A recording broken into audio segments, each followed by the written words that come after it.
NC web की ओर से आप सभी को नमस्कार। दिल्ली विश्वविद्यालय के non collegiate women's education board NC web में सेशन 2025-26 के लिए अंडर ग्रेजुएट कोर्सेज के लिए प्रवेश प्रक्रिया प्रारंभ हो गई है।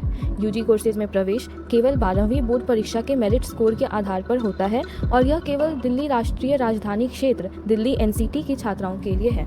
एनसी वेब की साइट पर जाएंगे। आपको एनसी वेब की साइट पर जाने पर कुछ ऊपर कॉलम्स दिखेंगे, उनमें से रजिस्ट्रेशन करना है यदि आपको, तो आप सबसे पहले एडमिशन्स पर क्लिक करेंगे।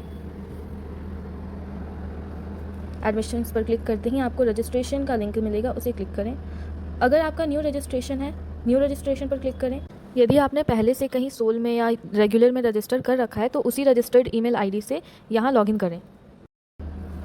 हम मानते हैं कि हम नए रजिस्ट्रेशन की ओर बढ़ रहे हैं। तो कुछ इंपॉर्टेंट इंस्ट्रक्शंस हैं, वो ये है कि आपके जितने भी डिटेल्स होंगे वो आपके 10th बोर्ड के मार्कशीट के अकॉर्डिंग होने चाहिए। आपके पास एक एक्टिव ईमेल आईडी होना चाहिए जिससे आप रजिस्टर कर सको। यही ईमेल आईडी आपका यूज़र आईडी बन जाएगा। आपके पास दिल्ली एनसीटी का रेजिडेंस प्रूफ होना ज़रूरी है।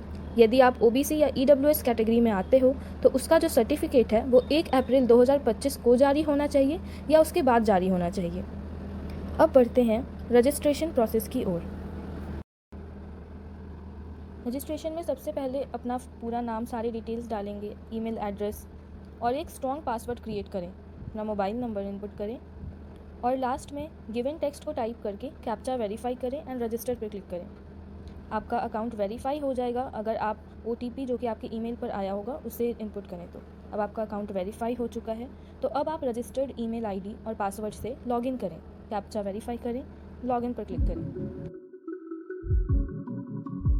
अब कुछ इंपॉर्टेंट इंस्ट्रक्शंस हैं डॉक्यूमेंट्स के रिगार्डिंग कि आपको क्या क्या डॉक्यूमेंट्स अपने पास रखने हैं। सबसे पहले पासपोर्ट साइज़ फ़ोटोग्राफ होना चाहिए। एक स्कैन्ड सिग्नेचर आपका होना चाहिए। क्लास 10th और 12th की सेल्फ अटेस्टेड मार्कशीट होनी चाहिए, मतलब कि जो फोटोकॉपी है आपकी 10th एंड 12th की, उस पर आपका सिग्नेचर और सेल्फ अटेस्टेड लिखा होना चाहिए। यदि आप किसी कैटेगरी से बिलोंग करते हो जैसे SC ST PWBD तो इसका सर्टिफिकेट आपके पास होना चाहिए। अगर आप OBC या EWS में आते हो तो आपका जो सर्टिफिकेट है वो 1 अप्रैल 2025 को या उसके बाद का जारी हुआ होना चाहिए। अब I have read the important information पर क्लिक करें। इन्फॉर्मेशन पढ़ने के बाद और फिर सबमिट करें।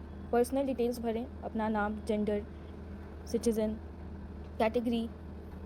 आप किसी कैटेगरी से बिलोंग करते हो तो सिलेक्ट कर लोगे और अनरिजर्व्ड हो तो अनरिजर्व। माइनॉरिटी में आपको अप्लाई करना है तो सिलेक्ट करो, वरना फिर नॉट एप्लीकेबल। अब अपना स्टेट ऑफ डोमिसाइल जहाँ से आपने 12th की हो, मदर्स नेम से लिखना है, occupation, father's name, father's occupation. अब वार्ड कोटा के लिए आप एप्लीकेबल हो तो येस करोगे और ये सारी जितने भी कॉलेजेस नहीं प्रेफर्ड वो सिलेक्ट करोगे, और नहीं हो तो नॉट एप्लीकेबल।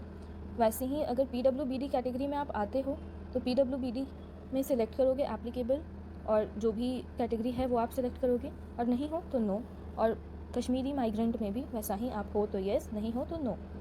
अब एड्रेस में करस्पॉन्डेंस एड्रेस में आप अभी प्रेजेंट का एड्रेस डालोगे, कंप्लीट एड्रेस आपको एंटर करना है। और अगर आपका करस्पॉन्डेंस एड्रेस और परमानेंट एड्रेस दोनों सेम है तो इस बॉक्स पर क्लिक करोगे, वरना जो भी आपका परमानेंट एड्रेस है वो आप यहाँ पर कंप्लीट एंटर करोगे। बैंक डिटेल्स आपको देनी है ताकि आप पेमेंट या रिफंड कुछ भी हो तो आप उस बैंक अकाउंट से कर सको। ये सारी बैंक डिटेल्स ध्यान रखें कि सही भरें, अच्छे से भरें ध्यान रख के, और फिर सबमिट ऑप्शन पर क्लिक करें। अब इधर आपको ये सारा शो हो रहा है, जितने भी आपने डिटेल्स भरी हैं उन सबको एक बार चेक कर लें। एडिट करना हो तो एडिट के ऑप्शन पर जाएं, वरना नेक्स्ट। अब कुछ इंपॉर्टेंट इंस्ट्रक्शंस हैं। जो आपने एग्ज़ाम दिया है, थ्योरी और प्रैक्टिकल, अगर दोनों कंपोनेंट उस सब्जेक्ट में है तो उन दोनों कंपोनेंट में सेपरेटली पास होना ज़रूरी है। थ्योरी और प्रैक्टिकल के जो मार्क्स हैं वो 70:30 के रेशियो में होने चाहिए, और आपके जो थ्योरी के टोटल मार्क्स हैं और जो प्रैक्टिकल के टोटल मार्क्स हैं वो आपकी मार्कशीट के अकॉर्डिंग होने चाहिए जो आप अभी आगे इनपुट करोगे। आपके लिए ज़्यादा अच्छा होगा कि आप आपने जितनी भी सब्जेक्ट्स पढ़ी हैं 12th में उन सभी सब्जेक्ट्स को आप इंटर करो, क्योंकि उससे आपके रेंज ऑफ कोर्सेज जो आपके लिए अवेलेबल होंगे वो बढ़ जाएंगे। अब बढ़ते हैं एग्जामिनेशन डिटेल्स को फिल करने की ओर। सबसे पहले board of education, result status, roll number और ईयर ऑफ पासिंग। अब आपने जो जो सब्जेक्ट्स पढ़े हैं 12th बोर्ड में उन सभी के मार्क्स एंटर कर रहे हैं। यहाँ पर ध्यान रखिएगा कि थ्योरी के मार्क्स थ्योरी कॉलम में एंटर करने हैं और प्रैक्टिकल के प्रैक्टिकल कॉलम्स में। मैक्सिमम मार्क्स में उस सब्जेक्ट का फुल मार्क्स कितना था वो एंटर करना है। मार्क्स ऑब्टेन्ड में आपको कितना स्कोर मिला वो एंटर करना है। जितने भी सभी सब्जेक्ट्स आपने पढ़े होंगे उन सबको इंटर कर दीजिए। आपके मार्क्स को कैलकुलेट करने के लिए कोई भी 4 बेस्ट सब्जेक्ट्स को लिया जाएगा, जिसमें से एक लैंग्वेज सब्जेक्ट होगा। इसीलिए आप जितना ज़्यादा सब्जेक्ट इंटर कर सको जो भी आपने एग्ज़ाम दिया उतना बेहतर है। अब name of last school attended, type of school लिखनी है, स्कूल की लोकेशन सिलेक्ट करें, मीडियम क्या थी और आपने हिंदी किस क्लास तक पढ़ा है वो सिलेक्ट करें। अब इन गिवन लैंग्वेजेस में से आपने जो भी पढ़ा हो उसे येस करें, वरना नो करके सबमिट करें। अब इधर से सारे मार्क्स के डिटेल्स और जितनी भी आपने इन्फॉर्मेशन अभी तक भरी है उसे सिलेक्ट कर देख लें, और कुछ अगर चेंज करना हो तो एडिट कर लें, और एक 12th बोर्ड की सेल्फ अटेस्टेड मार्कशीट। अब यहाँ पर कुछ डॉक्यूमेंट्स आपको अपलोड करने हैं, जैसे applicants photograph, scan signature, self attested 10th and 12th की मार्कशीट एंड रेजिडेंस प्रूफ। तो इन सभी को ध्यान रखें कि जो गिवन साइज़ रेंज है उन्हीं साइज़ रेंज में आपका डॉक्यूमेंट होना चाहिए, और उसे आप यहाँ अपलोड कर दें। ध्यान रखें कि जितने भी डॉक्यूमेंट्स हैं वो सही होनी चाहिए। उसके बाद फिर आप यहाँ पर नेक्स्ट पर क्लिक करोगे आगे के प्रोसेस की ओर बढ़ने के लिए। सारी डिटेल्स एक बार देख लो आप।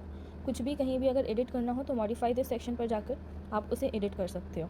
अब डिक्लेरेशन है कि जितने भी डॉक्यूमेंट्स हैं वो आपकी ओर से सही होने चाहिए, क्योंकि अगर गलत हुआ तो आपका एप्लीकेशन, आपका एडमिशन कैंसिल भी हो सकता है। अमाउंट पे करना होगा रजिस्ट्रेशन फ़ी, जो कि है 250 रुपये। ये सारी डिटेल्स एक बार वेरीफाई कर लीजिए, फिर पेमेंट गेटवे की ओर बढ़ना। पेमेंट में आपके पास 4 ऑप्शंस अवेलेबल हैं, net banking, debit card, credit card, UPI। किसी भी मोड से आप कर सकते हो, जैसे फॉर एग्जांपल यहाँ UPI से करें तो QR कोड पे सिलेक्ट किए, QR कोड आ गया। अब आप इस पर स्कैन करके पे कर सकते हो, और इसके साथ ये रजिस्ट्रेशन प्रोसेस और एप्लीकेशन प्रोसेस ख़त्म होता है। इसी प्रोसेस को ध्यान में रखकर आप पूरी प्रक्रिया करें। और यदि आपको कोई भी कट ऑफ एवं प्रवेश प्रक्रिया से संबंधित और भी जानकारी चाहिए तो वेबसाइट ncweb.du.ac.in को बार बार चेक करें, या ईमेल helpdesk ncweb@gmail.com पर संपर्क करें। धन्यवाद।